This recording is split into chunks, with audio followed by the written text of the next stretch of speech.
BRS హయాంలో జరిగిన రైతు బంధు అక్రమాలకు సంబంధించిన బ్రేకింగ్ అప్డేట్ చూస్తున్నాం. ఇటు బీఆర్ఎస్ హయాంలో ఉమ్మడి వరంగల్ జిల్లాలో భారీగా రైతు బంధు అక్రమాలు ఇప్పుడు బయటపడుతున్నాయి.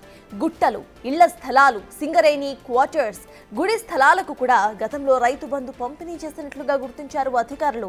మొత్తం 28,980 ఎకరాల అర్హత లేని భూములకు రైతు బంధు చెల్లించినట్టుగా అధికారులు గుర్తించారు. సుమారు 174 కోట్లను అనర్హుల జేబులో వేసుకున్నారు. అయితే ప్రజాధనాన్ని నొక్కేసిన వారిలో స్థానిక బీఆర్ఎస్ నేతలే ఎక్కువగా ఉన్నట్లు తెలుస్తోంది. మొగులపల్లిలో ఓ గుట్టకు రైతు బంధు రిలీజ్ చేశారు. ఇటు ఇల్లందులో రాజన్న గుడికి, అయ్యప్ప గుడి భూమికి కూడా స్థానిక బీఆర్ఎస్ నేత రైతు బంధు తీసుకున్నట్లుగా గుర్తించారు. భూపాలపల్లిలో సింగరేణి భూములకు కూడా రైతు బంధు పడింది.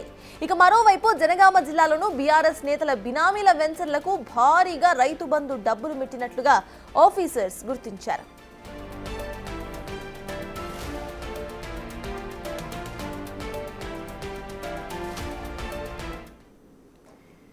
బీఆర్ఎస్ హయాంలో ఇటు ఉమ్మడి వరంగల్ జిల్లాలో భారీగా రైతు బంధు అక్రమాలు బయటపడుతున్నాయి. ఇదే అంశంపై పూర్తి డీటెయిల్స్ మా ప్రతినిధి వేణు అందిస్తారు. వేణు, చెప్పండి, ఇటు భారీగా గుట్టలు, గుళ్ల స్థలాలు, ఇక సింగరేణి స్థలాలకు కూడా రైతు బంధు పడినట్లుగా తెలుస్తోంది. ఇవన్నీ కూడా ఇటు బీఆర్ఎస్ నేతల బినామీలు తీసుకున్నట్టుగా, బీఆర్ఎస్ నేతలు కూడా తీసుకున్నట్లుగా తెలుస్తోంది. అసలు అప్డేట్స్ ఏంటి?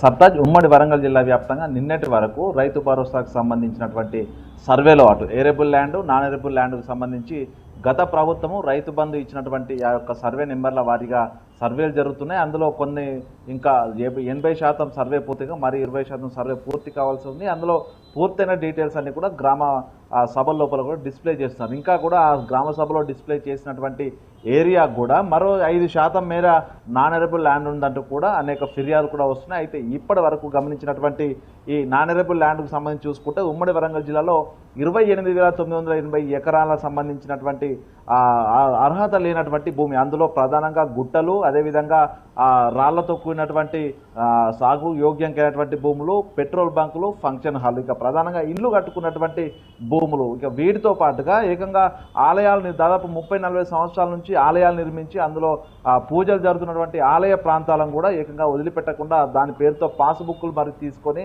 రైతు బంధు లబ్ధి పొందినట్లు కూడా ప్రస్తుతం అధికారులు గుర్తించారు. అందులో ప్రధానంగా భూపాలపల్లి జిల్లా, ములుగు జిల్లాల ఏజెన్సీ ప్రాంతాల్లో చూసుకుంటే భూపాలపల్లి జిల్లా వ్యాప్తంగా 2,570 ఎకరాలకు అన్యాయంగా ప్రజల సొమ్మంతా కూడా రైతు బంధు పేరుతో అంటగట్టిన తెలుస్తుంది. అందులో ప్రధానంగా మాజీ ఎమ్మెల్యేకి సంబంధించిన బినామీలు దాదాపు బాంబులగడ్డ ప్రాంతం లోపల 32 ఎకరాలకు సంబంధించిన వెంచరు, ఈ వెంచరు ఎమ్మెల్యే బినామీలు కూడా అందులో పార్ట్నర్స్గా ఉన్నారు. ఆ వెంచర్ 32 ఎకరాలకు కూడా రైతు బంధు ఇస్తూ 12 విడతల రైతు బంధు కూడా అందించినట్టుగా తెలుస్తుంది. దాంతోపాటుగా మొగుళ్లపల్లికి సంబంధించి గుట్ట 14 ఎకరాలు ఉన్నటువంటి గుట్టకు సంబంధించి కూడా రైతు బంధు 12 విడతల రైతు బంధు కూడా అందించారు. ఇక ములుగు జిల్లాలో చూసుకుంటే 2,870 ఎకరాలకు రైతు బంధు అందించారు. అందులో ప్రధానంగా ఏజెన్సీ ల్యాండ్లు, అందులో ఇల్లు కట్టుకున్నటువంటి గ్రామ కంటాలకు కూడా రైతు బంధు అందించారు. దానికి సంబంధించి పాస్బుక్లు కూడా స్థానికంగా ఉన్నటువంటి బీఆర్ఎస్ నేతల మాజీ స్థానిక సంస్థల్లో పనిచేసినటువంటి బీఆర్ఎస్ నేతలకు సంబంధించి వాళ్ళ పేర్ల మీద పాస్బుక్లు రావడం సాదాబైన సమయం లోపల,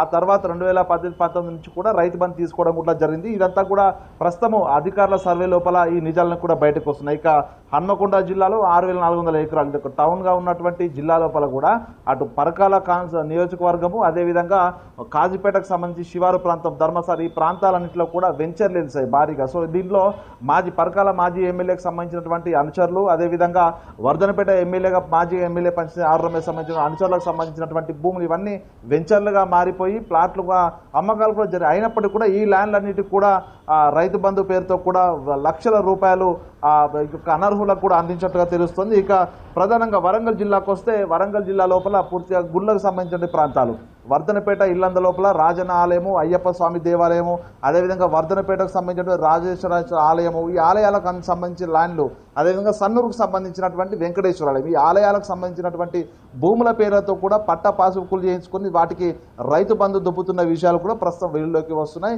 ఇక అన్నిటికంటే మించి మహబూబాద్ జిల్లాలో 8,000 పైచిలకు ఎకరాలు భారీగా అటు నాన్ ఎరబుల్ ల్యాండ్ కూడా పట్ట పాస్బుక్ సృష్టించుకొని అందులో రైతు బంధు తీసుకున్నట్టుగా కూడా ప్రస్తుతం అధికార సర్వేలో బయటపడింది. ఇదంతా కూడా ప్రస్తుతానికి 80% సర్వే పూర్తయితేనే ఈ స్థాయి అంటే దాదాపు దీని యొక్క వాల్యూలో అంటే 12 విడతలుగా అందినటువంటి రైతు బంధు సొమ్మును లెక్కించి చూస్తే 174 కోట్ల పైచిలుకు రూపాయలు అన్యాయంగా అనర్హులకు వెళ్ళినట్టుగా కూడా తెలుస్తుంది. ఇక మరో 20% మిగిలి ఉంది. దాంతో పాటుగా ఇప్పుడు నాన్ ఎరబుల్ ల్యాండ్గా ఉన్న దానికంటే కూడా మరో 5% అదనంగా గ్రామ సభల లోపల ఫిర్యాదులు అందుతున్న నేపథ్యంలో అది కూడా 5% ఇంకా అడిషన్ అయ్యాను. అంటే దాదాపు 200 కోట్ల పైచిలుకు ఉమ్మడి వరంగల్ జిల్లా వ్యాప్తంగా ఉన్నటువంటి అనర్హులకు ప్రభుత్వ సొమ్ము రైతు బంధు పేరుతో కట్టుబెట్టారు. ఇందులో ప్రధానంగా బీఆర్ఎస్ సంబంధించినటువంటి స్థానిక సంస్థల మాజీ ప్రజాప్రతినిధులు ఉండడము, ఎమ్మెల్యేలకు సంబంధించినటువంటి బినామీ అనుచరులు, వెంచర్ల రూపంలో ఉన్నటువంటి ఫంక్షన్ హాల్స్, హోటల్స్కు సంబంధించి ఏరియాల్లో కూడా ఈ రైతు బంధు సొమ్ము అప్పనంగా దొబ్బినట్టుగా కూడా తెలుస్తుంది. సో మొత్తానికి దీనిపై పూర్తి స్థాయి డేటా మాత్రం మరికొద్ది సమయం పడుతుందంటూ కూడా అటు అగ్రికల్చర్ అధికారులు చెప్తారు. ఎందుకంటే పూర్తి ఇంకా సర్వే క్షేత్రస్థాయిలో ఇంకా పూర్తి కాలేదు. దాంతోపాటుగా సర్వే పూర్తయినటువంటి డీటెయిల్స్ అన్ని కూడా గ్రామ సభలో పెట్టి మళ్ళీ అక్కడి క్లియరెన్స్ తీసుకోవాల్సి ఉంది. సో ఆ సమయం పట్టే వరకు కూడా ఇంకా మరింత ఈ నాన్ ఎరబుల్ ల్యాండ్ అన్యాయంగా ప్రభుత్వ సొమ్ము దోచుకున్నటువంటి ల్యాండ్ ఇంకా పెరిగే అవకాశం అయితే కనిపిస్తుంది. సో దీనికి చెక్ పడితే లబ్ధిదారులకు భారీ స్థాయిలో లాభం చేకూర్చే పనులు చేయొచ్చు. అన్యాయంగా ప్రభుత్వం ఉంది అని చెప్పి అడ్డు పెట్టుకొని మా ఎమ్మెల్యేలను అడ్డు పెట్టుకొని అధికారులను ఆలోచి పెట్టి పూర్తిగా రైతు బంధు దొబ్బారనేటువంటి చర్చ కూడా తీవ్రంగా అయితే జరుగుతుంది. సో మొత్తంగా దీనిపై ఈ అన్యాయంగా దొబ్బినటువంటి సొమ్మంతా కూడా రికవరీ చేయాలంటూ కూడా ఓవైపు ప్రజలు ప్రజా సంఘాల నుంచి అయితే డిమాండ్ వెలువెత్తుంది. మొత్తానికి సర్వే పూర్తి అఫీషియల్గా రికార్డ్ బయటకు వచ్చిన తర్వాత ప్రభుత్వం ఏం చేయబోతుందని దానిపైన సర్వత్రా అయితే చర్చ కొనసాగుతోంది. సత్తాజ్ అయితే వేణు మనం చూస్తే ఇటు బీఆర్ఎస్ అసలు ఏమేం చేసింది గత 10 ఏళ్లలో అనేది ఇప్పుడు ఒక్కొక్కటిగా బయటకు వస్తున్నాయి. ఇప్పుడు విత్ ప్రూఫ్స్ ఇక్కడ రైతు బంధు డబ్బులు ఏవైతే ఉన్నాయో చాలా మంది నేతలు వాళ్ళ బినామీల రియల్ ఎస్టేట్ వెంచర్స్కి కూడా వెళ్ళినట్టుగా తెలుస్తోంది. సో దీనికి సంబంధించి ఇటు బీఆర్ఎస్ నేతలు ఎట్లాంటి జవాబులు చెప్పే అవకాశం ఉందనుకోవచ్చు మనం?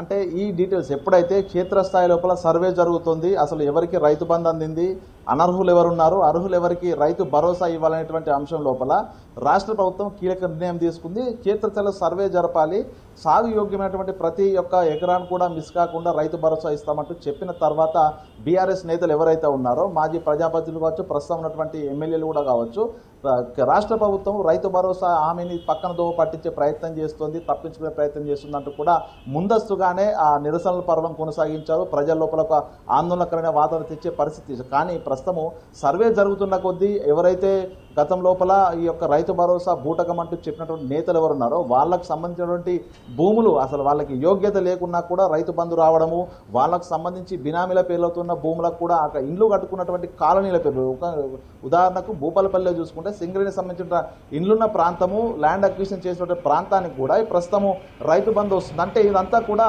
ఎవరైతే రాష్ట్ర ప్రభుత్వ నిర్ణయాన్ని వ్యతిరేకించి మాట్లాడారో వాళ్ళకు సంబంధించిన అనుచరులు, వాళ్ళకు సంబంధించినటువంటి రిలేటివ్స్ మధ్యలో ఉన్నటువంటి భూములకు రైతు బంధు. అంటే ఈ యొక్క సర్వే కనుక నిజంగా క్షేత్రస్థాయిలో జరిగితే వాళ్ళ బండారం బయటపడుతున్న నెపంతోనే వాళ్ళంతా కూడా తీవ్రంగా వ్యతిరేకించాలని ప్రస్తుతం సర్వే జరుగుతున్న కొద్దీ బయటపడుతున్న అంశాలను చూస్తే మనం అర్థం చేసుకోవచ్చు. ఇదే ప్రస్తుతము రాష్ట్ర వ్యాప్తంగా కూడా చర్చ జరుగుతుంది. ఇక మరోవైపు ప్రస్తుతానికి సర్వే జరుగుతున్న కొద్దీ కూడా స్థానికంగా ఉన్నటువంటి బీఆర్ఎస్ నేతలు, గతంలో ఎమ్మెల్యేల వద్ద అనుచరులుగా పనిచేసినటువంటి వ్యక్తులంతా కూడా వాళ్ళకి ఇండ్లు కట్టుకున్నటువంటి దాదాపు గ్రామాల లోపల 2 నుంచి 3 గుంటలున్నటువంటి ఇండ్ల స్థలాలకు కూడా పూర్తిగా పాస్బుక్లు చేయించుకున్నారు. దానికి రైతు బంధు కూడా తీసుకున్నారు. అంటే ఇవన్నీ కూడా ఆ సర్వే పూర్తి స్థాయి క్షేత్రస్థాయిలో జరిగి నిజాలు బయటకు వస్తే తాము ప్రభుత్వ సొమ్మును కొల్లగొట్టినటువంటి అంశం బయటకు వస్తున్న నేపథ్యంతోనే ఇన్ని రోజులు వ్యతిరేకిస్తూ వచ్చినటువంటి పరిస్థితి దాపుతుంది. ప్రస్తుతం అదే చర్చ తీవ్రంగా జరుగుతున్న పరిస్థితి కనిపిస్తుంది. సో ఇప్పటికి కూడా బీఆర్ఎస్ నేతలందరూ కూడా గ్రామ సభలు పెట్టి సర్వే సంబంధించినటువంటి రిపోర్ట్స్ అన్ని కూడా డిస్ప్లే చేసిన తర్వాత గ్రామ సభలు జరగకుండా అడ్డుకునే ఒక కుట్ర కూడా జరుగుతుంది. గతంలో దాదాపు 2-3 రోజుల నుంచి కూడా చూస్తున్నాం.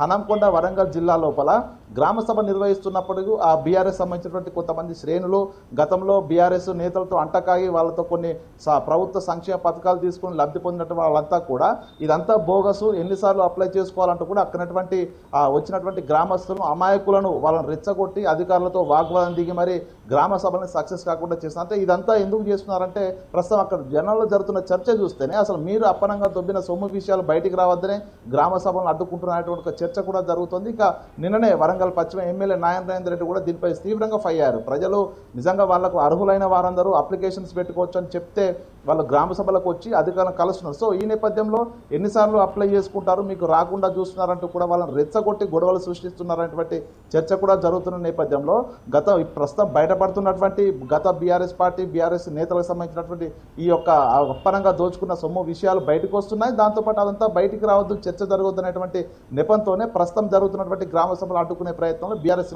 కానీ ఇప్పటి వరకు కూడా తమ అప్పనంగా దొబ్బినటువంటి సొమ్ముల విషయాలు సర్వే రిపోర్ట్లో బయటకు వస్తున్నా కూడా దానిపై స్పందించకుండా కాంగ్రెస్ ప్రభుత్వంపై నెపం నేడుతూ ఇదంతా గ్రామ సభలు బూటకమంటూ కూడా కొంత తప్పుదో పట్టించే ప్రయత్నం అయితే జరుగుతుంది. సో దీనిపై ఓవరాల్గా చూడాలి.